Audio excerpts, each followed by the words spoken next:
Hello, everyone, and welcome to episode 183 of the Run in the Paint podcast. I'm Miles here with Ben, Joey, and Nick. Guys, how are you doing today? Feeling good, feeling great. Well, semi-great. I'm still getting over a cold that kept me out of last episode, but I am feeling better enough to be on here. Feeling better, feeling well. Yes. Good to have Joey back. Quick shout out to my girl Tanaya. It's her birthday today. Happy birthday, Tanaya. Happy birthday. I'm glad we got the full crew back for a jam-packed episode. I'm excited to get this one going. Absolutely. A late night pod here today. We're starting at 11:24 p.m. our time, so bear with us here on this one. I'm excited for when we get failed headphone attempts.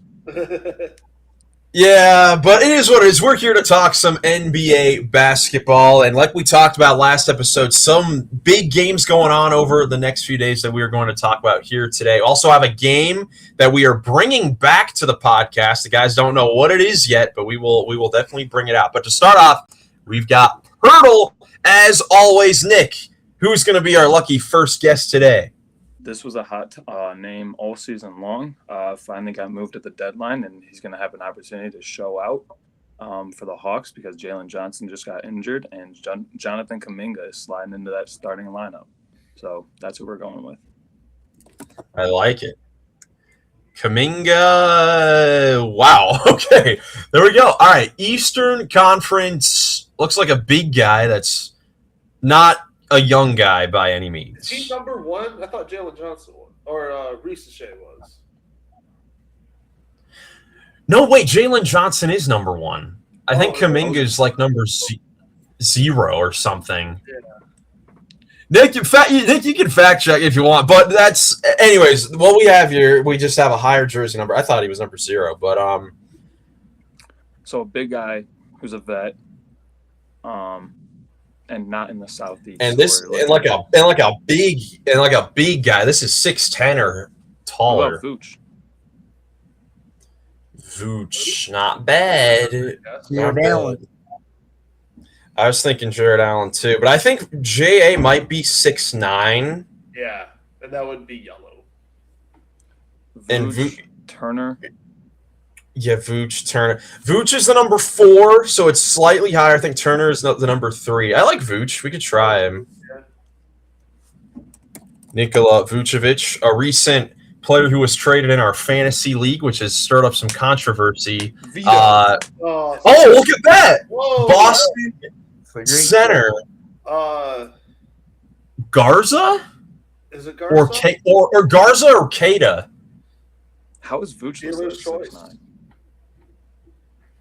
Great, yeah, that's a great mention, Nick. How is Vooch 6'9"? I thought he'd be taller than Jared Allen. Yeah, it's either.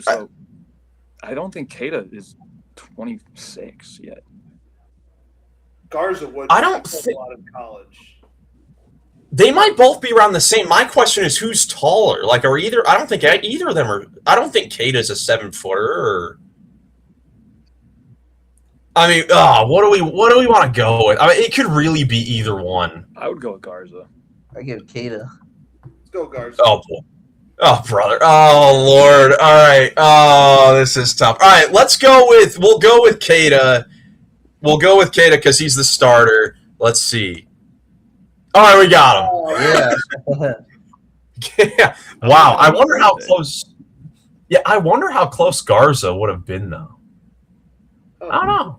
Either way, though, Keita in 3. Great first guess there, Nick, with Jonathan Kuminga. Let us know how long it took you guys to get Neemias Keita on the surging Boston Celtics. But let's get into probably the biggest game that occurred over the last week, occurring on Tuesday night between two Eastern Conference powerhouses, the New York Knicks and the Cleveland Cavaliers, facing off for the first time and the only time this regular season since the Cavs made their moves to get James Harden, Dennis Schroeder, and Keon Ellis. And what we saw was really a dominating performance by the Cavs, where they held the Knicks to just 94 points, winning 109-94.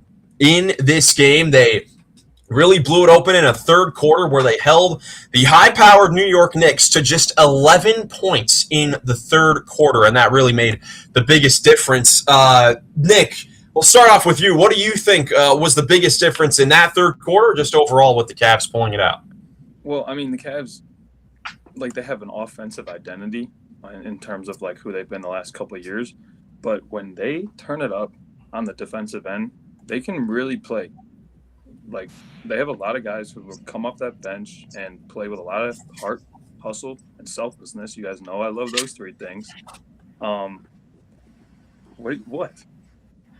Nothing. As the MJ, Kobe, LeBron poster just falls off the wall. The poster was falling. Carry on. The pod ghost. Yeah, but I mean, guys who are young and have something to prove in the league, like make a name for themselves. You got guys like Craig Porter, Naquan Tomlin. I mean, even Larry Nance Jr. is like hasn't really like peaked in his career. I would like imagine that's what he's thinking. He's probably still trying to play for another shot somewhere else, maybe down the line. But yeah, I would say like it was that energy and hustle and heart that the Cavs showed on the defensive end. And like I said, like they have that identity as a great offensive firepower, and adding James Harden like to the mix makes them even better on that end. But defense wins championships. I don't think that's changing. Yeah, no question about it.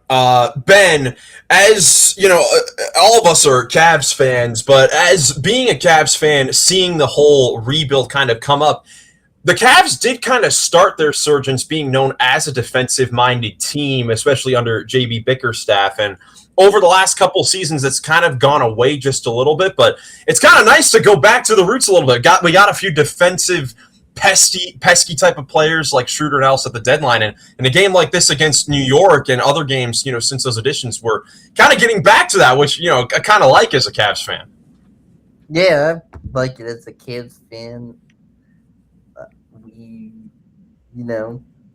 could use it with some even better defense. It doesn't hurt trying to compete. And yeah, I would say overall this time around against the Knicks, unlike Christmas before we got James Harden and Ellis and Schroeder, that the defense on Tuesday night against them looked much better to me. Only 94 points given up.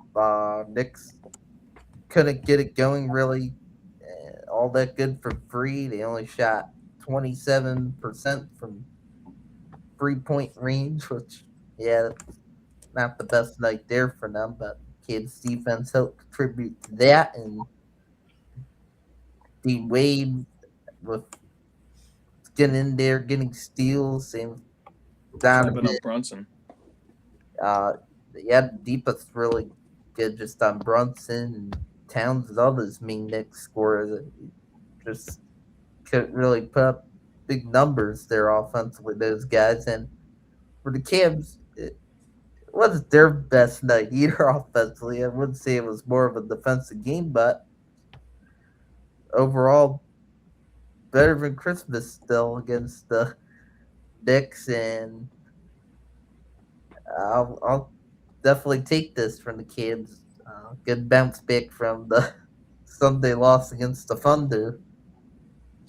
Yeah, Joey, I saw this question. I think it might have been on First Take the day after the game when Stephen A. Smith was talking about it. I'll pose it to you here. Do you think that this game was more – how would you take this game as being more encouraging for the Cavs or more discouraging for the Knicks? I would say it's more encouraging for the Cavs. Obviously, just because I'm a Cavs fan, but like if you look at it from a Knicks, like they didn't shoot well. Like I know our defense was really good, but like you're gonna live like you're not gonna get like those kind of performances all the time. Even like Brunson was their high scorer, but like he didn't shoot that well. Like he can play way better than that. Like so it's not like a total loss. They just had a really bad game. But for the Cavs, it's very encouraging. Like Nick said and Ben said, like the defense was incredible. They played up to their potential, and this is why we should be considered when healthy. I know health is kind of suspect right now ever since that Knicks game. But when we're healthy, we're a contender. Like it's very reminiscent of kind of like last year when we played so well during the regular season. Like we were just a complete basketball team. Yeah. Healthy. Then obviously in the playoffs, our health took a crap. For me, watching like the Knicks struggle, if I'm a Knicks fan, like you're thinking, this is like the worst it can go. Like worst case scenario, pretty much like nightmare situation. Because I mean, honestly, what it reminds me of is like the Pistons. Like if Cade doesn't have it going, and like who's their second guy, whatever. If Brunson doesn't have it going, they're not really using Cat this year. Like I think that's he took 5 shots in the game. I think 1 in the second half on Tuesday. So like, yeah, he's a great weapon because he can create gravity when he has the ball and stuff, but he hasn't been doing that this year. Like it's all kind of like been on Brunson to create, and then guys play off of him, take 1-2 dribbles, get to the paint, find somebody else, or hit the open shot when they have it. So when those shots aren't falling and Brunson's getting locked up by freaking Dean Wade, like that's your nightmare scenario. It's like, what's our second punch? And it should be Karl Anthony Towns, but they haven't really gotten him in like an elite scorer, like all NBA type of role right now. True. Yeah, for sure. Before we keep on talking about this, quick update that just happened. The Lakers and the Suns were playing tonight as we're recording, and Royce O'Neal just made a game-winning 3 with 0.9 on the clock, meaning that the Suns win the season series over the Lakers 3-1, which could be very huge with tiebreakers coming down towards the end of the season. And the Lakers had, it looks like, everyone available besides like Rui, but LeBron was there, Luka was there, Reeves was there. DeAndre Ayton, 2 points and 4 rebounds in 22 minutes against his former team. So not looking good there. Not looking good there at all. But shout out to the Suns for getting the win without Devin Booker or Dylan Brooks in the lineup. Huge game for them. Grayson Allen, 28 points off the bench. Wow, that's bad for the Lakers. Lakers usually win those clutch games too. Yeah, Luka had 41 in this game, but it didn't matter. They got a great look from Reeves in the corner to tie the game wide open. It was a great play, but they missed it, so the Suns win that one. So big update for you. Live reaction. Should we trade Luka for Giannis in fantasy? I can't. No, that's too much. No, I don't know about that. Anyways, back to this Cavs game. Obviously, a big one for the Cavs getting that victory, but unfortunately, it came out randomly the day after the game on Wednesday that James Harden fractured his right thumb in the game against New York. Not entirely sure when it happened. He had a very good game against the Knicks in that game, but fractured his thumb, and immediately everyone is, like, oh, you got to be kidding me, the injury bug. We automatically lose, a star player. Then it comes out that he's going to actually play through the injury. Of course, Harden, a lefty, one of the best lefties in NBA history, the injury coming to his right thumb. So not his shooting hand, not his passing hand. So he's going to try and play through this. He didn't play in the Bucks game on Wednesday, which a lot of the guys sat out with nagging injuries and because of this brutal 5-7 stretch that the Cavs are on right now. But do you guys think that this could have a major impact on the rest of the season if he continues to play through this injury? Ben, what do you think?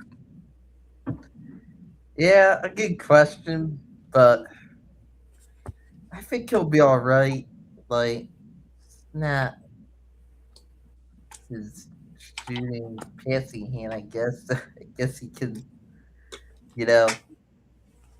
doing some good James Harden stuff okay, and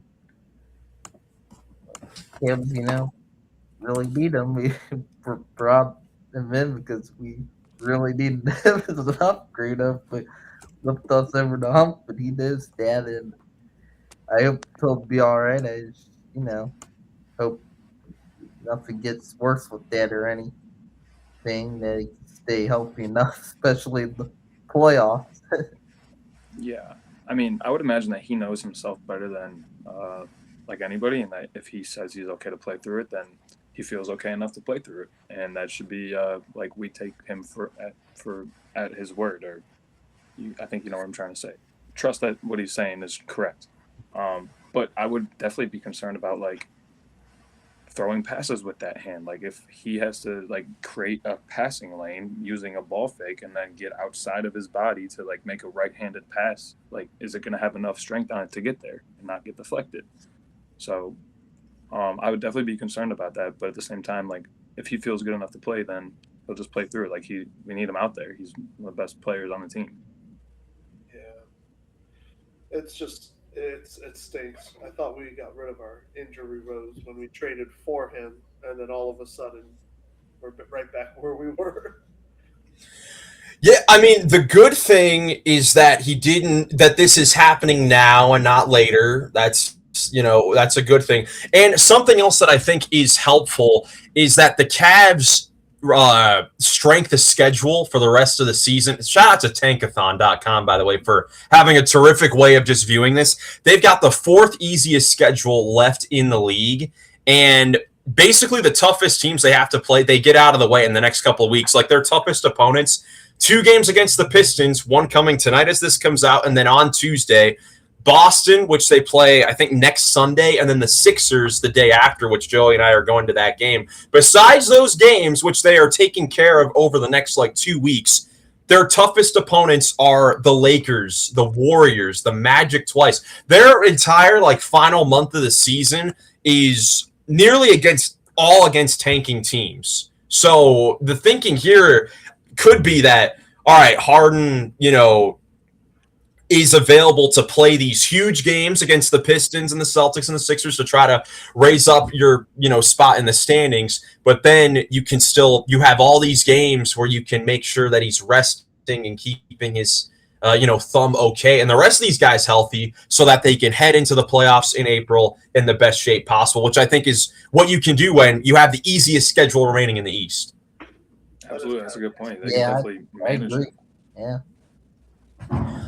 Yeah, but overall, obviously hoping that the injury doesn't get worse over this stretch. We'll see what happens there. But overall, nice win for the Cavs over the Knicks. The Knicks will see if they can try to get a win against a competitive team, because that is one thing that I'd be concerned with you if you are New York, is that you've now gotten creamed by Detroit in the regular season series, and you did beat the Cavs in this regular season series 2-1, but the one loss came with the Cavs and their actual current team. So we'll see if that actually makes a difference when it comes down to it. Should be fun. I would love to see another matchup between them in the playoffs this year. I would love to, because I would think and hope that it would go a lot differently, but we'll see when we get down to it. Some other news around the association from games here tonight. Charlotte Hornets rookie Con Kneppel set NBA history by making his 207 3-pointer against the Pacers, which sets the record for a rookie for the most 3-pointers made in a season, passing Keegan Murray from 3 seasons ago back in 2023.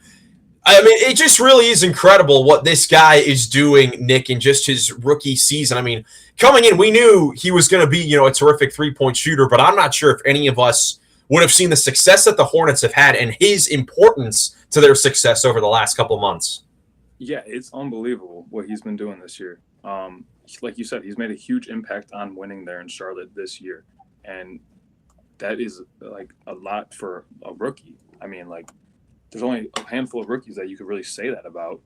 And, he might be at the top of that list in terms of impact on winning. He is, a complete player. Coming out of college, we're like, okay, he's going to be, a sharpshooter. He could have a chance to be, a really, really good shooter. But no one was like, he's going to break the record for 3-point in his rookie season. And I guarantee you no one else was saying, he was going to be this complete of a player. He can get to the rim. He can get guys involved. He gets triple-doubles, bro. It's unreal what he's doing. He has a chance to be really, really good. And he was the final pick on my fantasy team this year in the last round of the draft. And he's been, a top 5 player on my team. I love that. He is kind of phenomenal. Yeah, we all knew he was going to be a shooter, but him to be, a top 5 3-point shooter already in the league as a rookie, already breaking the record, and we still have a month and a half of the season to go. We're not in March yet. Still in February, and the Hornets are competitive, so he is still going to be shooting the lights out for the rest of the year and playing every game. It's incredible to watch. He is having a phenomenal rookie campaign. Yeah, I mean, not only has he set the rookie record, and we're not even in March yet, after this game tonight, he's now hit 18 more threes than anyone else in the league. He's hit the most threes in the entire league. I don't know if anyone has ever led the league in threes made as a rookie. That seems unheard of. And this guy, definitely has a chance to do it, barring, some cold streak or, injuries or anything like that. But regardless, just an incredible season that Con Kneppel's put together so far. there's no way he hits 300 this year, right? In his rookie year, that would be insanity. There's Let's no see. way.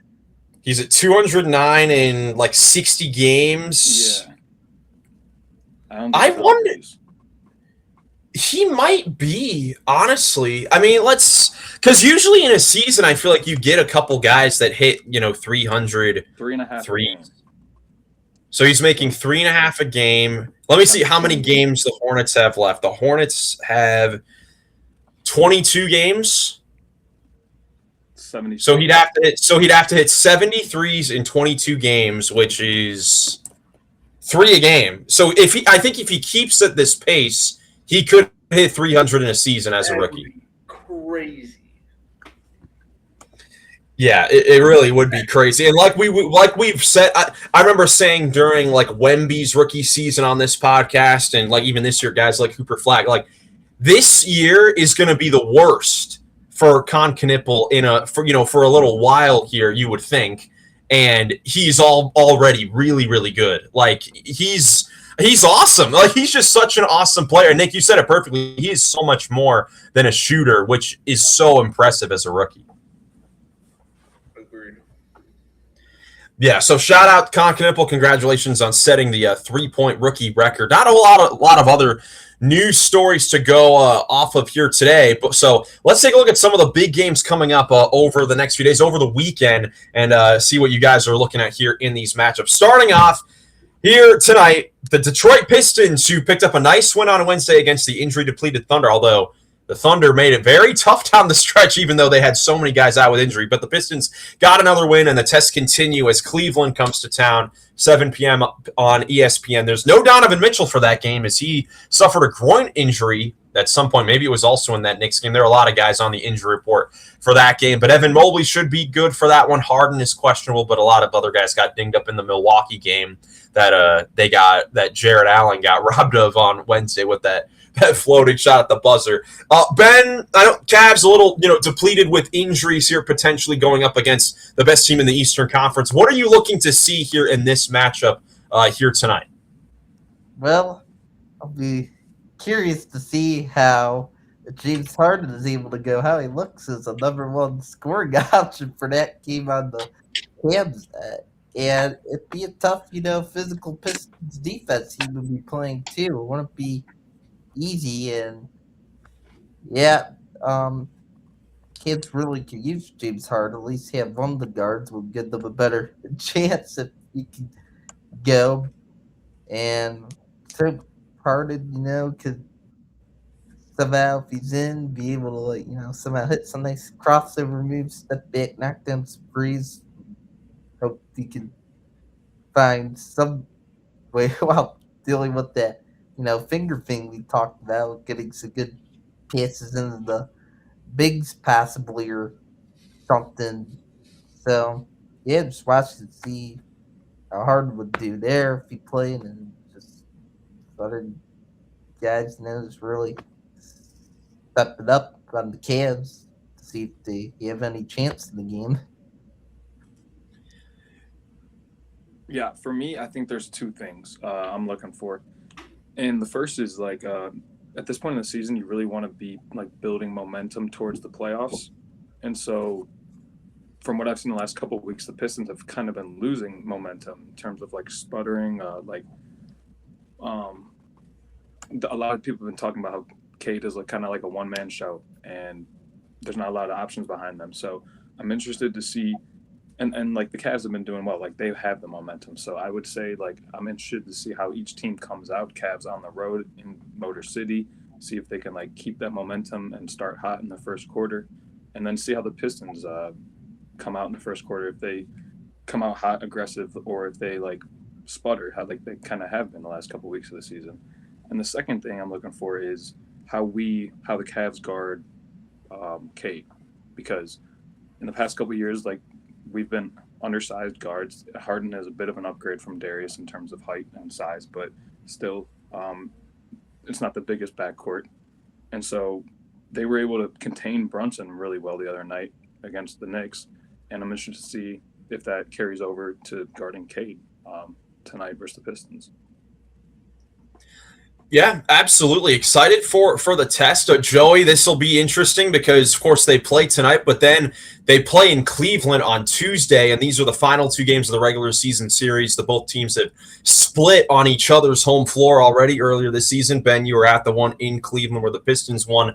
Shout out to Dennis Jenkins for that madness there, and then Sam Merrill went off earlier in the season. Caps got a blowout win. So, Joey, do you think that these two games coming up this week could have some implications in case these two teams were to meet in the playoffs down the road?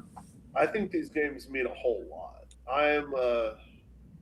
These are the big games because at least recently, the Knicks, the Pistons, and the Cavs are the big top three that everyone's kind of looking at. Even I know Boston's there as well, but again, I don't quite believe in them as much unless Tatum comes back. I don't know. I just don't see them that much of it as I know they're the Celtics. They're still a threat, but I'm just not counting. But the Knicks are getting blown out by the Pistons and the Cavs now. So the Pistons are looking at this and they really want to win this because they want to show that they are the only contender. So and Cavs want to be like, no, we're here too. I think it's going to be. I think the Pistons will kind of dominate this next game, but I think the next one in Cleveland, I think the Cavs get their get back. Yeah, should definitely be exciting. Those two teams, facing off here. Definitely could be an Eastern Conference playoff matchup, which would be a lot of fun. Those teams had some battles over the years and different eras of the two teams, so it would definitely be a fun matchup there. Of course, JB Bickerstaff against his former team, so it would be a lot of fun. I would love to go back to hating the Detroit Pistons as much as I hate the New York Knicks or the Celtics. Because back in the early 2000s when it was LeBron versus those Pistons back in the mid 2000s, I hated Detroit so much. Yeah, definitely. A thorn in the Caps side for a few years there early on, but definitely will be fun here tonight in Detroit. Again, the game 7 p.m. on ESPN. I believe all access for both teams, so we'll get to see a behind-the-scenes look at, I think, both sides here for this game, and found out also Michael Malone is going to be on the sidelines as a color analyst with Ryan Rucco as play-by-play Tim Legler there as well. So we'll get to hear another coaching perspective there from Michael Malone. So very excited for that one. But moving ahead to Sunday afternoon, a couple big games on Sunday afternoon with the New York Knicks, as you just mentioned, Joey, hosting the San Antonio Spurs at 1 p.m. The one visit during the regular season from Victor Wembanyama to Madison Square Garden, an NBA Cup final rematch. This is the championship back in Vegas the last time these two teams played here. And things do look a bit different. New York is coming off of a rough last few days. I'd say rough last 3 games, if you will, where you get blown out by the Pistons, really are being outplayed by Houston until the fourth quarter, barely beat the Bulls, then lose to the Cavs. And then you have the San Antonio Spurs, who have won their last 11 games so hot that they are now just 1.5 games back of the 1 seed, Oklahoma City Thunder, with all their injuries. So, Joey, what's the first thing you're going to be looking at with this matchup between the Spurs and the Knicks? Well, as I was just saying about the Detroit Pistons, the Pistons beat the Thunder but lost to the Spurs team while the Spurs are on this win streak. So the Spurs are tough team to beat right now. They see that 1 seed. They want to take it over. Wemby in the Garden is going to be must-watch TV. I'm very excited to watch this game. But if I'm New York, you really need to show out. You really need to bring it this game. You really do. I know they ended up winning, but I really thought that Houston game was that game that they really needed to bring it, and they clawed their way back and barely won, but, that's not a good win, in my opinion. It's a good win because Houston's good, but, and you came back, but, I don't know. You should have performed better the whole game, and, like you said, they want to take themselves seriously as contenders. There's so many people that want to do that. This is the time to show out. You really need to bring it. So I'm looking for a high-powered game from Wemby and a gritty New York team to come and to fight for this one. Yeah, I totally agree. Because, like you said, Joe, that Rockets game, I mean, you could probably make the case that the Rockets lost that game more than the Knicks had won it. So, definitely a big chance for New York to try to step up here. Ben, what are you looking to see in Victor Wembanyama's lone visit during the regular season to New York? Yeah, I'm looking to see if obviously if Wemby can put out another show there, which I'm sure he'll be really wanting to do that, of course, as always. And I wonder if, if Wemby and the Spurs, could just look even better defensively this time against the Knicks. And I think since that Cup final game, they have gotten better defensively, and I think they could play some pretty good defense potentially on the Knicks in that game. And I also be watching to see just the battle there of Robinson and Lumpy. They're in together facing all that. Would be a lot of fun. Be interested in seeing if maybe Robinson gets stops and rebounds against Lumpy. That'd be one more bigger challenges Robinson would have this year with that. So just interested in seeing it. Hopefully it'll be a fun game, and wonder if Spurs will have good adjustments from the NBA Cup final, but put on a show in that one. Yeah, I remember in that game, Wemby kind of getting beat up on the glass by Mitchell Robinson, so we'll see if he has a response.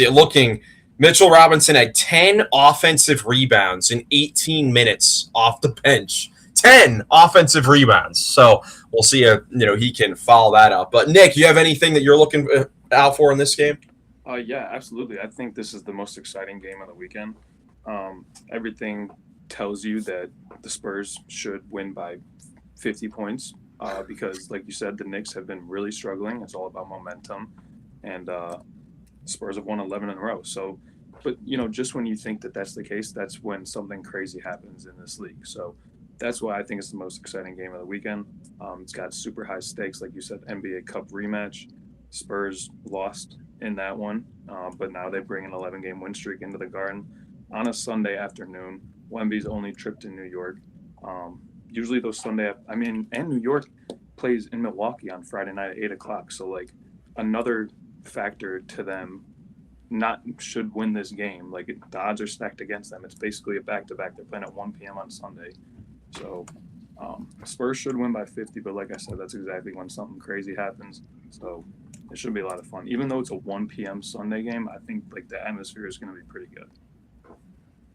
Yeah, for sure. Again, that game Sunday afternoon, 1 p.m. on ABC, Spurs and Knicks from Madison Square Garden. Right after that one at 3:30, West rivalry renewed as the Minnesota Timberwolves take on the Denver Nuggets, 3:30 on ABC, with both teams getting healthier. We talked about it a couple episodes ago about the Denver Nuggets and their struggles as of late, but we haven't talked about the Timberwolves as well because they have been one of the more perplexing teams as of late. We talked about it a little bit when we were doing their tier list. I mean, overall this season, they're 36-23 as we're recording this. They're in a battle in LA against the Clippers right now, but they've just had some strange losses throughout the last few weeks. Like in the beginning of February, they had a loss at Memphis, back-to-back home losses to New Orleans, and then getting blown out by the Clippers. And then last Sunday, where they got beaten by 27 points at home to a Philadelphia 76er team that had gotten blown out the previous night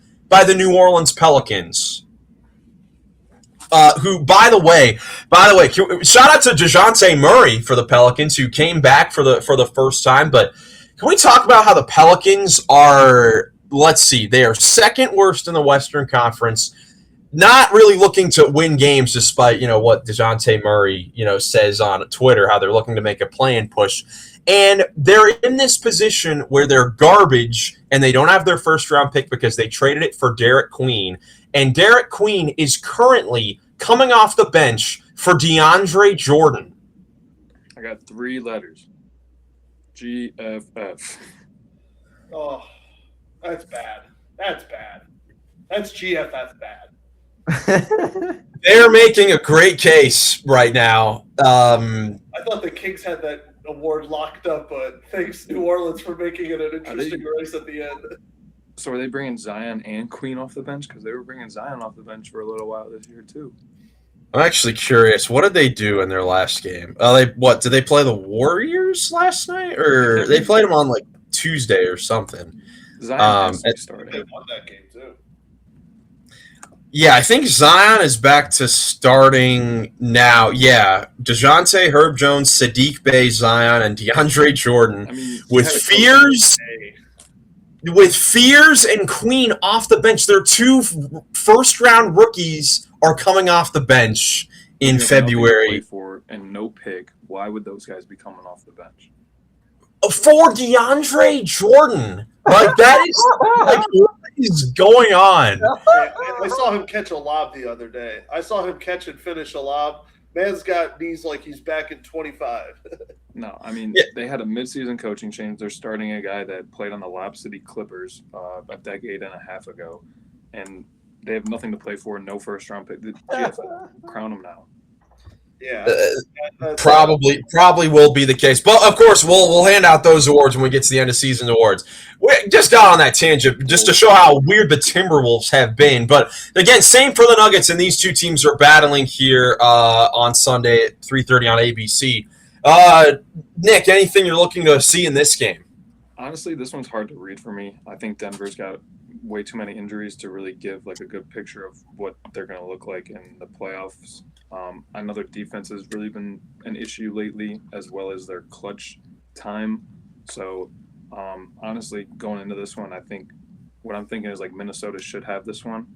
But like you said, they're a confounding team as well. So, I don't know. This game isn't as significant as that Spurs-Knicks one to me. But if the Wolves like let Denver back into the game late, or I'm sorry, the other way around. If Denver lets the Wolves back into the game late, I think Ant could like take over and like he could win on that game against a beat up Denver team that isn't great in the clutch lately. So honestly, I think it's more insignificant than maybe. I don't know. We're talking about it for a reason. Maybe it's not. It's always a fun game just because of the last couple of years in the playoffs, how the implications that it's had, and it's always had really good series. But yeah, 2 teams that have just been kind of struggling on and off, still trying to figure it out and dealing with injuries. So this is a big game for them. So hopefully one of these teams can get on track from this game, but who knows? It's a really one hard to predict. Yeah, no question about it. But yeah, I would agree. The Spurs-Knicks game, definitely the headliner there because, again, like so many other games going on this week, this could definitely potentially be an NBA Finals matchup if both teams could get their games on right in the playoffs. So we know the Knicks ain't making the NBA Finals. Come on, stop that. Joey, would you guarantee it that they would not make the NBA Finals? Guaranteed. I need to get myself a Charles Barkley guarantee button. We do. We'll start.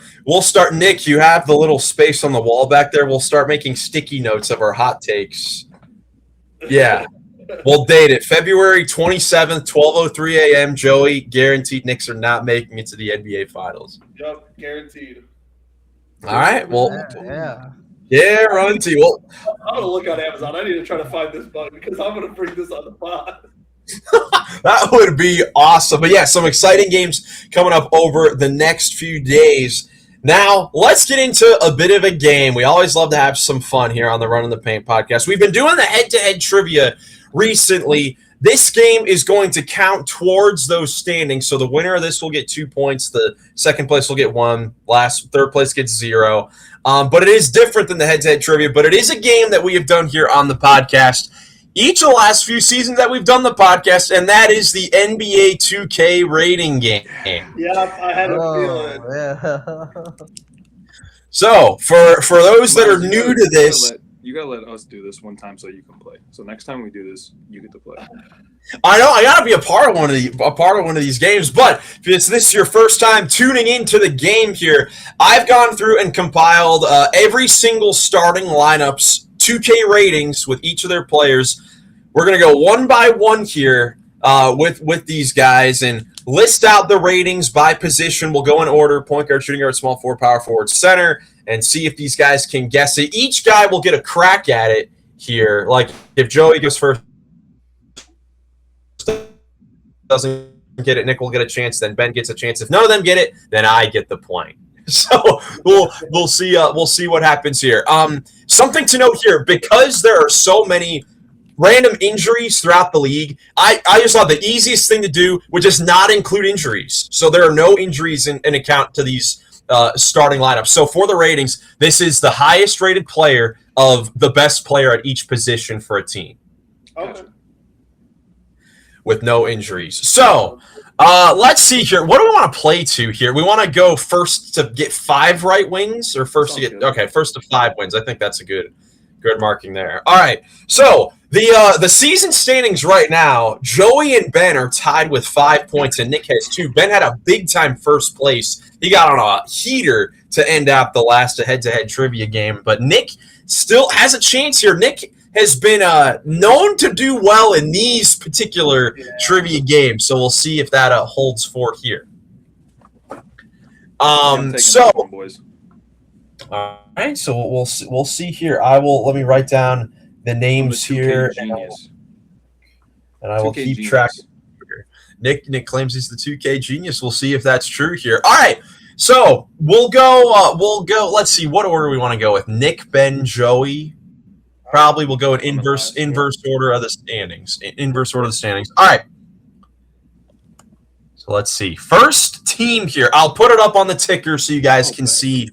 So you guys can see the listed ratings here. Let's see the first team to start off with for Nick. Point guard is an 83. Shooting guard is an 84. Small forward is an 87. Power forward is an 87. And the center is an 80. Whoa, look at this. Oh, I like that. Orlando. Correct. Nice. Told you I'm taking this one. Look at that. Hot start for Nick. 1 already off the board, getting the Orlando Magic with Anthony Black, Desmond Bain, Franz Paolo, and Wendell Carter Jr. All right, up next, we have Mr. Ben Axelrod. Let's see what team we should go to here. All right. All right, got a team. All right, this team, point guard is a 90. Shooting guard is a 79. Small forward is an 87. Power forward is a 79. And the center is a 79.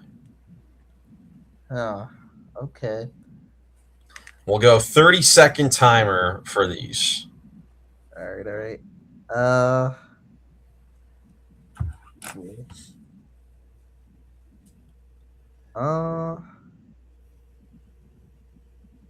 90, 79, 87, 79, 79. And again, no injuries included on this. Great. Warriors? Incorrect. Oh, wow. Joey. Okay. Is this the Dallas Mavericks? Yes, it is. Let's go. Dallas? I was either thinking Dallas or Golden State, so thank you, Ben, for guessing Golden State, because I would have probably guessed that too. Yeah, so we got Kyrie at the 1, Max Christie, Cooper Flagg, Najee Marshall, and Derek Lively. All right, so could be a big swing as Joey gets the steal, and now he gets the first crack at team number 3. I'm still the better 2K player. Ooh, all right. Next team. Point guard is an 88. Shooting guard is a 79. Small forward is an 82. The power forward is a 92. And the center is an 84. What?